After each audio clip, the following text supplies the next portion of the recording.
Tu abang-abang dan kakak-kakak, ni adalah sambungan untuk part 3. Assalamualaikum. Yeah, wait a minute, get it how you live it. 10 toes in when we standing on business. I'm a Nombor 7, equity. Equity adalah jumlah baki kita tambah dengan profit ataupun loss. Contoh, baki kita ada 200 USD dan kita trade, profit mendapat 300 USD. Makna kata dekat situ equity kita sudah menjadi 500 USD. Here I come. Here I come. Begitu juga sebaliknya ketika kita loss. Nombor 8, balance. Balance ni adalah total baki kita sebelum kita open position buy ataupun sell.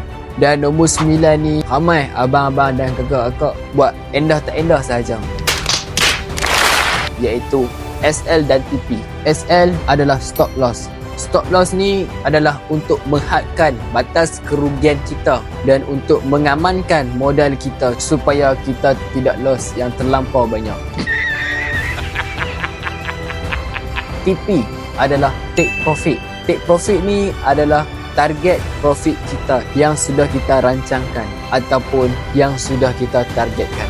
Jadi, kalau abang-abang dan kakak-kakak nak saya ceritakan lebih lagi tentang forex trading ni, abang-abang, kakak-kakak jangan lupa follow dan share video saya ni. Okey abang kak? Assalamualaikum.